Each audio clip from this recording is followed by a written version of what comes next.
Off we go on another day, looking around the world just to make sure. I should have checked this before I hit go, but here we are. All right, couple of interesting stories today. The sun has been a bit of a fascination of mine, and it should be for all.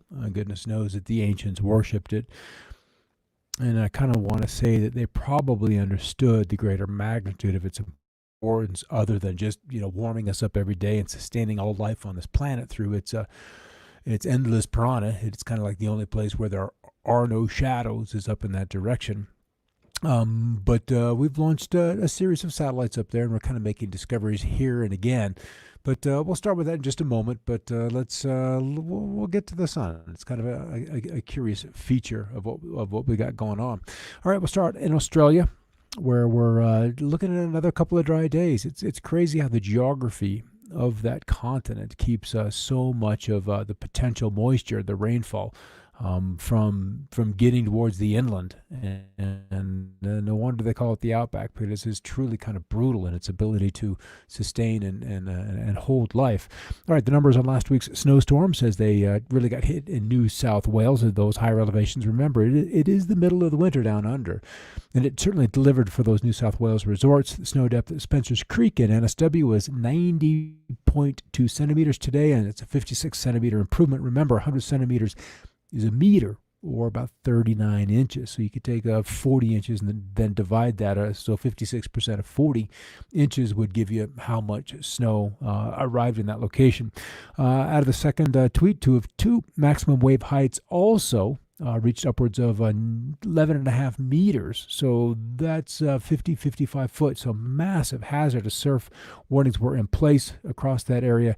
And there are some of those photographs at the end of some of those jetties, I suppose would be the term, not living near the water, at least haven't in a little bit of a while. Those kind of immediate use terms kind of slip away. All right, let's head overseas. And again, and I think this China story, this China rain story, as we've mentioned the last couple of days, is likely to go on and on and on.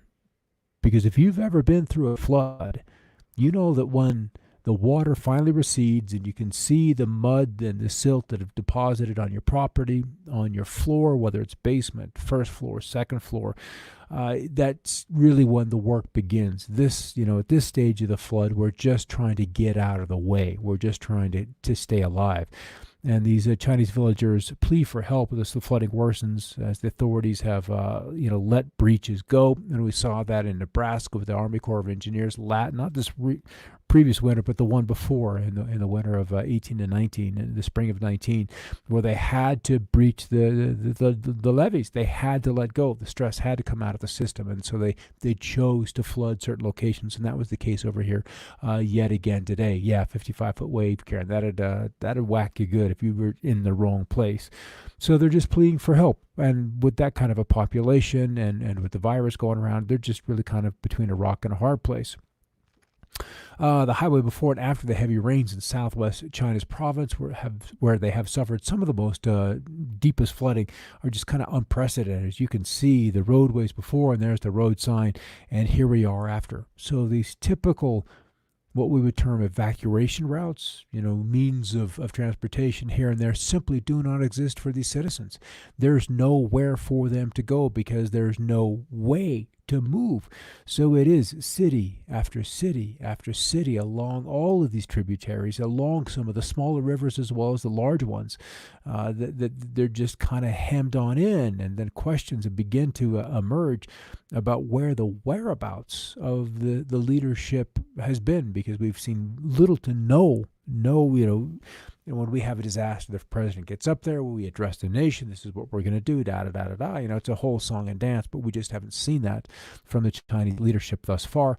And even within the last 24 hours, the rain continues to fall. You can see the clouds, the heavy rains obscuring some of the buildings that are not that far away. So in meteorology, one of the ways we determine rainfall is either by the rate or how obscured, what's the distance that you can see line of sight. And this one looks like we're at about a mile, so the buildings are extremely obscured, and we use that obscuration metric for aircraft, because the weather observations were typically done first for farmers and then for aircraft. They used to be called SAs, or surface airway report. And when you're less than a mile visibility, that's going to be some heavy rain, and these guys just got to get out of the way. All right, a bit closer to home, but pretty sky for not so pretty for KSNW. Goddard and Kellogg, we're looking at this is what the event looked like on the radar, but then when you get underneath it, that was quite the shelf cloud or the roll cloud. That's just really, really kind of impressive. And then another view of it. And then we'll end off with the National Weather Service out of Pocatello, Idaho, which is where I spent the last 10 years of my television career, literally up in this neighborhood where this picture was taken. And then there's Comet Neowise. So that kind of gives you an idea just how far off the horizon it is. And this was probably the East Butte out over the Snake River Plain. And then a little close-up shot. And there's so many satellites that are visible out there as the sun slowly sets, and then as you're in these far northern latitudes, that sun stays up there, 100, 200, 3 miles up to illuminate these satellites as they orbit the Earth. So you can be 3 hours after sunset and those satellites still remain visible. So other places, no, let's do this. New phenomena discovered on the sun. A new sun-observing mission led by ESA, or the European Space Agency, and in cooperation with NASA Solar Orbiter, has returned its first images of the sun, revealing a previously unknown omnipresent miniature solar flare, and they've dubbed them campfires. There's so many of them. So the campfires shown in the image below were captured by the extreme ultraviolet imager from Solar Orbiter's first perihelion, or closest approach to the sun, the point at which, there it is, closest to the sun. At this point in time, the spacecraft was only 47 million miles away, which is still outside the orbit of Mercury, which orbits between 20, I think it's upper 20s, like 28, and then about 33, 34 million miles away. So it's only about half the distance between the Earth and the sun. So every time we put a new set of instruments, more sensitive, different frequencies or wavelengths of light, we're going to discover something about this sun. There is so much that we simply don't know. And I have this hunch that it'll be the electrical connection between the sun and Earth that is going to play a massive, massive part in Earth's climate. And I think this is something that we'll likely realize it and recognize at some point in the not-so-distant future. All right, the question we've been querying about is, why have we seen all of these floods in all these different locations around the planet? And one of the reasons has been this massive high-pressure ridge that has been over the Northern Hemisphere. Africa here, the States here, Atlantic, the big expanse of the Pacific, with China, say, here. And as we go back, and I'm going to run this right back to the beginning, and what we're looking at is a big ridge of high pressure sitting across the North Pole. And so that means that we've got all of these little lows that are pressed farther south. Very cool in Europe, very cool in mid-Siberia, cool over Japan, where they've seen incredible floods there as well as Seoul in South Korea. And then one anchored over the Aleutian Islands and one over mid-Canada. And for the last month, we've been talking about the incredible rains also yielding some very powerful and good growing seasons across Canada. And then another one where it's just freaking frigid for July across Iceland.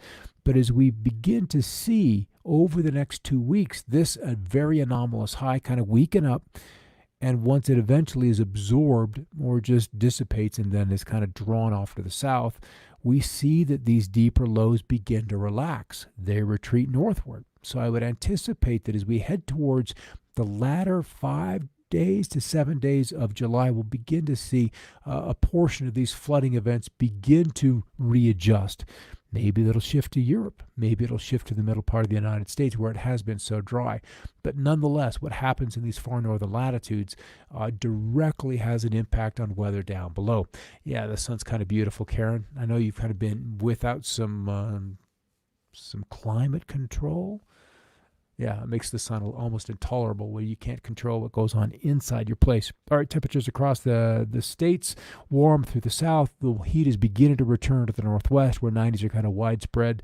Still punctuated by some cooler 80s in Montana, Idaho, and into Wyoming. But the nice thing is they've returned back to the south winds. You can kind of see that with these little arrows that's giving direction winds for Montana, but it's still dry. Humidity is not a big thing. Where we see the green blob, if you will, the Great Lakes states here, Michigan and Wisconsin, that's where we have dew points at or above 60 degrees, and that's kind of where the comfort factor begins to go in. When you're under the green, then you've got fuel, you've got humidity, and that can all then be used to power thunderstorms. All right, why I have the water vapor image up? Yellow is dry, white is the clouds, and then the green indicating thunder showers. Was an incredible complex of storms. This guy erupted across eastern New Mexico last night, worked across North Texas, across Oklahoma, and then as the sun comes up, these kind of nocturnal or nighttime events tend to wind down, only to be replaced by another event, this one likely forming over East Tennessee or West Tennessee, but not quite as potent, but more likely will erupt across eastern Colorado plains. Out and through this area, plenty of high clouds and maybe a few trails from aircraft in there, but I haven't seen too many today that have captured my attention.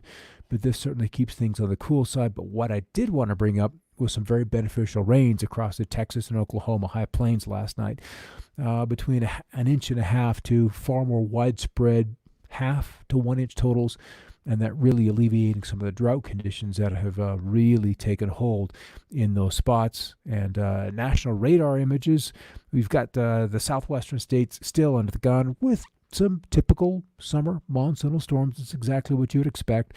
And then any severe weather we do see is just south of Jamestown, New York, off in that direction, as these showers have erupted once they kind of left the cooler waters of the lake and moved over land.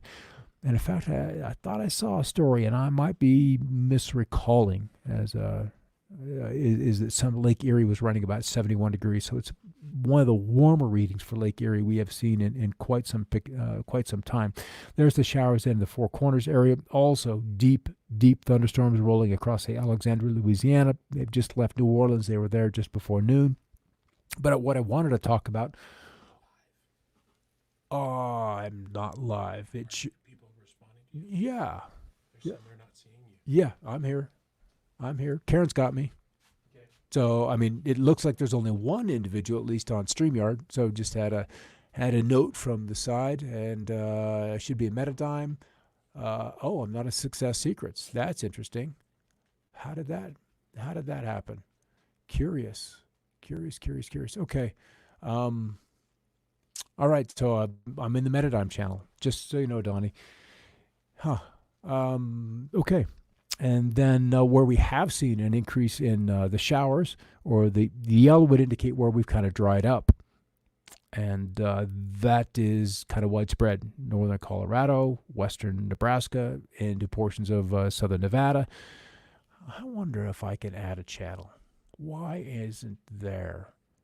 Yes. Save changes. See what we can do live. Okay. You can adjust that once we go live. That's fascinating. All right. Maybe you've been able to pop in there now. And, that's kind of cool. I'm just learning some things. When you have, as we all learn, as the process gets underway, and if you're live and you can adjust your streams on the flow, that's really kind of cool. So, yep. We're there. All right, one in Metadime Digital, and that's kind of where Karen must be. Yeah, okay, that's where I thought we needed to be running to at first, but I don't know why the other one didn't grab hold, Karen. All right, yay, StreamYard. Yeah, that's kind of good. That's really kind of good. We'll see how the quality looks at just a little bit later. So what I'm looking at here are yellow, are places where we've seen the drought intensify over the last 7 days, and the green is where we've been a little, seen some improvement. So the green, where hurricane, how about Tropical Storm Faye, and just barely Tropical Storm at that, made inroads into the dry conditions in the Northeast. The gray is where we do have some moisture deficit. So the green stripes are where we've seen some improvement, and the yellow is where we've seen degradation. All right, back over to what's going on in the national forecast. Some unsettled weather through the Great Lakes states and the upper Midwest. The HAST areas, as we've kind of learned, severe thunderstorms are possible, accompanying with some heavy rain. Otherwise, just more summertime thunderstorms that can just kind of pop up and fade away, and so forth and so on.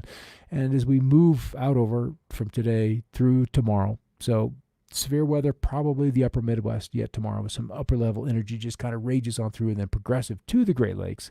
Get my sequence right there, Scott. All right, record highs. And there's the crowd. There's the crowd. Yes, Vicky.